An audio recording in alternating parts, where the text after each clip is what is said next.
नमस्कार। आज हम बात करेंगे गेहूं बुआई के समय कौन सी खाद डालें। एक अच्छी पैदावार निकालने के लिए जो मेन फैक्टर रहते हैं कि आपको सबसे अच्छी और बेस्ट प्रजाति की किस्म का चुनाव करना पड़ेगा।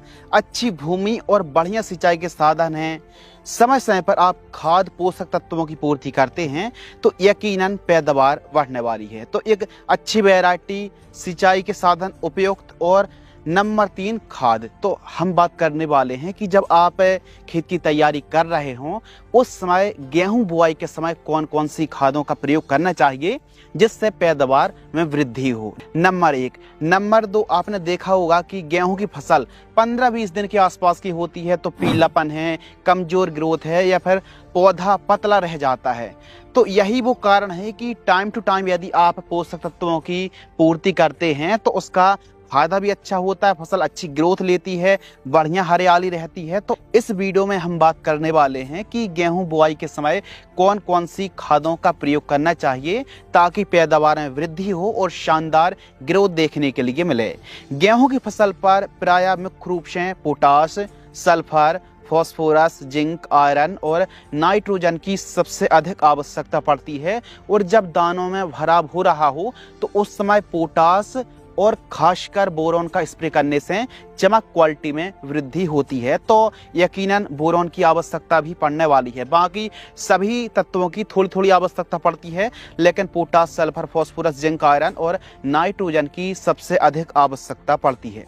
सल्फर हमारी गेहूं की फसल पर न केवल हरी भरी रखती है बल्कि रोगों से लड़ने की ताकत देती है, क्वालिटी बढ़ाती है। आपने देखा होगा कि लास्ट में जब पकने की स्टेज पर गेहूं होती है तो उस समय मतलब गर्म हवाएं चलने लगती हैं, एक प्रकार से सूखा जैसी दशा बन जाती है।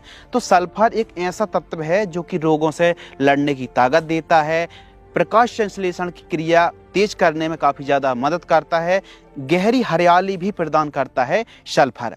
इसके अलावा पोटाश की बात करें तो स्टार्टिंग पर भी आवश्यकता पड़ती है, लेकिन मेनली दाना भराव के समय पोटाश बहुत अच्छा काम करता है। यानी दानों में जब भराव हो रहा हो तो उस समय पोटाश बहुत अच्छा काम करती है। इसके अलावा जो फास्फोरस है यह जड़, तना यानी रूट और सूट को चलाने में बहुत बढ़िया काम करती है। तो इसीलिए आज डीएपी का इतना ज़्यादा क्रेज है या फिर इतना ज़्यादा मात्रा पर डीएपी का इस्तेमाल किया जाता है, क्योंकि फास्फोरस जड़ों में और पैदावार बढ़ाने में बहुत बढ़िया काम करती है।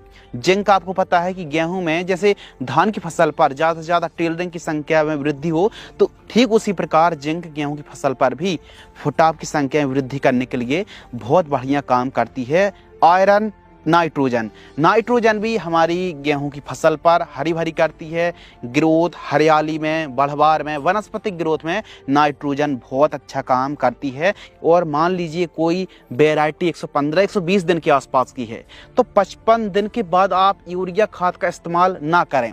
गेहूं की फसल पर ज़्यादा खादें या फिर खासकर ज़्यादा नाइट्रोजन का प्रयोग करने से ग्रोथ बहुत ज़्यादा हो जाती है। अब कुछ ऐसी वैरायटी हैं जो हाइट भी खूब ज़्यादा लेती हैं और लगभग 140 से 150 दिन का समय ले लेती हैं, जैसे फॉर एग्जांपल DBW 303 गेहूं की वैरायटी है। तो यह वैरायटी लंबा समय लेती है और गिरने की समस्या में आने की संभावना बढ़ जाती है। तो यदि आप कोई ऐसी वैरायटी लगा रहे हैं जिसकी हाइट वैसे भी ज़्यादा होती है और आपने नाइट्रोजन का इस्तेमाल ज़्यादा भी कर लिया तो बे किसान भाई 60 दिन से लेकर के 70-75 दिन के बीच में एक PGR, प्लांट ग्रोथ रेगुलेटर, एफ्यूकाइट क्लोराइड पर क्लोरमेक्टिड क्लोराइड दोनों में से कोई एक या फिर अल्फा नेप्थिल एसिटिक एसिड जैसे प्लानफिक्स के नाम से आती है तो कोई एक PGR का स्प्रे आपको कर देना चाहिए। इससे हाइट, जो वैरायटी की हाइट बहुत ज़्यादा होती है उनके लिए यह पॉइंट बहुत ही महत्वपूर्ण है। तो आइए बात करते हैं गेहूं बुआई के समय कौन कौन सी खादों का प्रयोग करना पड़ेगा। सबसे पहले जब आप खेत की तैयारी कर रहे हैं तो बढ़िया तरीके से 1 से 2 बार कल्टीवेटर चलवा करके 1 से 2 बैग जो SSP खाद आती पाउडर फॉर्म वाली, सस्ती भी होती है, 300 से 500 रुपए के बीच में प्रति बैग हमको मिल जाती है। तो SSP 1 से 2 बैग पूरे खेत में बिखेर करके बढ़िया रोटोवेटर से मिट्टी को भुरभुरी करा लीजिए। उसके बाद गेहूं बुआई के समय कौन सी खाद यूज करें तो नंबर 1 DAP खाद आपको लेना है 50 kg, जिसमें ANP यानी नाइट्रोजन 18% और फास्फोरस की मात्रा इसमें 46% के लगभग होती है। 1 एकड़ में 50 kg आपको इस खाद का DAP का इस्तेमाल करना है। अब जो खादें हैं और उर्वरक खादें हैं संतुलित मात्रा पर आप प्रयोग करेंगे तो रिजल्ट अच्छे मिलेंगे। अब कुछ किसान भाई एक बैग डीएपी को 2 एकड़ में प्रयोग करते हैं, तो कहीं ना कहीं पैदावार घटने का यह भी एक कारण है कि जितना आवश्यकता पोषक तत्वों की है हमारी गेहूं की फसल पर और आप कमती करेंगे तो कहीं ना कहीं पैदावार में भी फर्क आने वाला है। तो इसीलिए जो आप पैदावार 18, 20, 22 निकाल पा रहे हैं तो इसी को आप 28, 30 और जो किसान 28, 30 तक निकाल रहे हैं तो वे कैसे 32, 33, 34, 35 तक जा सकते हैं। तो इसीलिए पोषक तत्व बहुत मेन पॉइंट होते हैं, वैरायटी बहुत ही ज़्यादा जरूरी, यह टॉपिक को आपको समझना पड़ेगा। पोटास बहुत बढ़िया काम करती है दाना भराव के समय, और बेसल के समय आप एमओपी पोटास का इस्तेमाल करेंगे तो उसके रिजल्ट भी बहुत लाजवाब देखने के लिए मिलेंगे।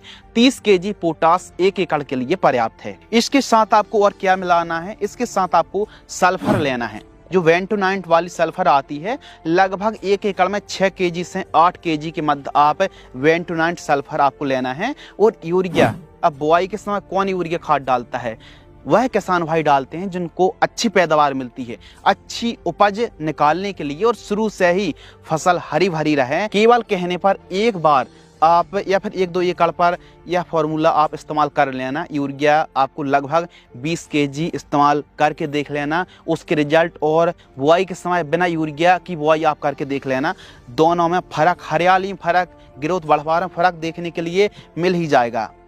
तो सल्फर के साथ यूरिया भी आपको मिलाना है 20 केजी। इन सभी को अच्छे तरीके से मिक्स कर लीजिए और बुआई के समय आप 1 एकड़ में इस्तेमाल करें। केवल 1 एकड़ का यह डोज है।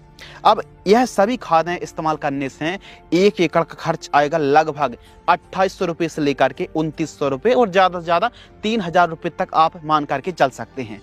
लेकिन काफ़ी ऐसे क्षेत्र हैं जहां पर दीमक एक बड़ी समस्या है। अब आगे चल के आप फसल देख सकते हैं इसमें दीमक की समस्या, और अब हम कोई भी दानेदार कीटनाशक का इस्तेमाल करेंगे तो उसके रिजल्ट मिलेंगे तो, लेकिन 100% बिल्कुल भी नहीं और ना के बराबर रिजल्ट मिलेंगे। तो यही वो समय होता है जब हम बुआई करते हैं तो इस समय हम बेसल डोज में यदि कोई भी दानेदार कीटनाशक का इस्तेमाल करते हैं तो उसके रिजल्ट अच्छे मिलते हैं। कैसे अच्छे मिलते हैं, यदि आपके क्षेत्र पर वाइट ग्रब की समस्या है, दीमक की समस्या आती है या फिर जड़ में लगने वाली सुंडी या फिर कोई भी कीट का प्रकोप होता है तो ऐसी कंडीशन पर आप दानेदार कीटनाशक विकोटा है, फ्यूरी है, वर्टाको है या फिर क्लोरसाइपर का जो कॉम्बिनेशन आता है 500 ml, यह डोज आप देख रहे हैं तो इसी खाद के साथ आप मिक्स करके जरूर इस्तेमाल करें ताकि दीमक जैसी समस्या हमारे खेत पर बिल्कुल भी ना रहे। कभी कभी सूखती गेहूं का कारण विल्ट नहीं होता है, दीमक भी होती है, वाइट ग्रब भी होता है। तो इसलिए आपको पता है कि आपके खेत पर यह समस्या आती है तो यह कदम आप यह काम जरूर कर लेना। तो इस प्रकार अब आप कहेंगे कि इतनी सारी खाद देने की आवश्यकता क्या है। नंबर 1, यदि आपकी भूमि बढ़िया उपजाऊ है, बढ़िया पैदावार होती है तो इन रासायनिक खादों को कम करके कुछ जैसे गोबर की खाद है, मुर्गी की खाद है, वर्मी कंपोस्ट जैसी खादों का भी इस्तेमाल किया जा सकता है। लेकिन जिनकी भूमि हल्की भूमि है, कमजोर भूमि है, उतनी उपजाऊपन नहीं है तो ऐसी कंडीशन पर रासायनिक या फिर आपको ऑर्गेनिक खादों का सहारा तो लेना ही पड़ेगा। बाकी यह डोज गेहूं की फसल पर एक अच्छी पैदावार निकालने के लिए 30-32 कुंटल तक पैदावार निकालने के लिए बढ़िया एक संतुलित आहार कह सकते हैं। फुल पैकेज बेसल डोज है तो इस खादों को आप 1 एकड़ में इस्तेमाल कर सकते हैं। अब गेहूं की फसल पर एक समस्या आती खरपतवार, वीट कंट्रोल। तो खरपतवार को टाइम टू टाइम यदि सही दवाई का स्प्रे करेंगे, कितनी मात्रा पर स्प्रे करना है, कौन सी दवाई स्प्रे करना है, कौन कौन सी दवाई मिलाकर के छिड़काव करना है ताकि फसल को भी झटका ना आए और खरपतवार भी आसानी से कंट्रोल हो जाएं। तो इसके लिए time to time video channel पर आने वाली है। यदि आपने अभी तक चैनल को सब्सक्राइब नहीं किया है तो चैनल को सब्सक्राइब भी कर लीजिए। यह जानकारी आपको पसंद आती है तो किसानों के साथ इस जानकारी को साझा करने में कंजूसी बिल्कुल ना दिखाएं। धन्यवाद।